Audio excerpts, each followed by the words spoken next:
बहुत ही अच्छा लगता है जब हम अपनी चीज़ों को लेने के बाद प्रस्तुत करते हैं।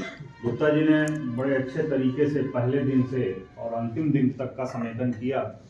इससे यह बृहद स्पष्ट हुआ कि हमने छोटी से छोटी चीज़ इस प्रशिक्षण में पकड़ने का प्रयास किया है, और यही हमारा उद्देश्य भी होना चाहिए।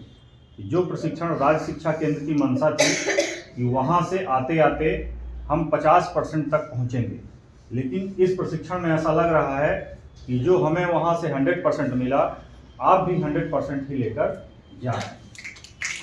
यह बहुत ही सारगर्भित है। 5 दिन की उपस्थिति में हमारे साथ हमारे सहयोगी डॉक्टर शशिकांत शुक्ला जी, हरीश कुमार पांडे जी और अनुराग प्रसाद पाठक जी के द्वारा लगभग 2 कक्षों में 40-40 प्रतिभागियों के मान से आप सबको प्रशिक्षण वह सारी चीज़ देने का प्रयास किया उन्होंने जो वहाँ से वो लेकर आए थे।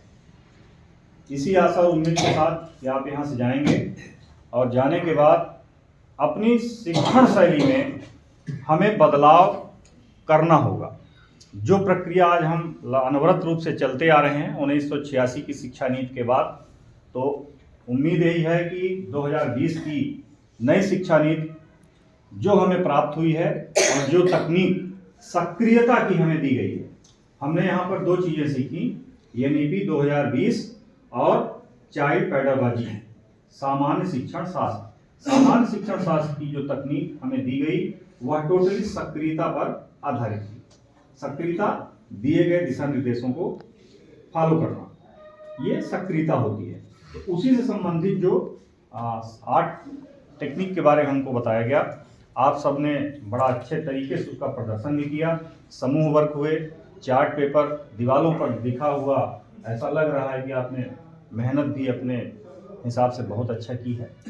इसका इम्प्लीमेंट करना, यहाँ से लेने के बाद हमने अगर 100% लिया है तो पूरा प्रयास हो कि हम वो 100% जाकर बच्चों के बीच में इम्प्लीमेंट करें। इसका सारगर्भित परिणाम तभी निकलेगा जब हम छोटी छोटी तकनीकों को, इन तकनीकों को हम बच्चों पर देने का प्रयास करेंगे और देने के बाद उनका हम फीडबैक महसूस करेंगे कि हमने जैसे अपना फीडबैक महसूस किया कि 5 दिन का प्रयास गुप्ता जी के द्वारा जो दिया गया, हमें भी बड़ी प्रसन्नता हुई कि हमने जो पढ़ाया लगता है कि आप लोगों ने बड़े मन से उसको ग्रहण किया है। इसी आशा विश्वास के साथ आप सब अपने विद्यालय में जाएं और कहीं न कहीं इसको लाकर सकारात्मक प्रयास करने का प्रयास करें। धन्यवाद।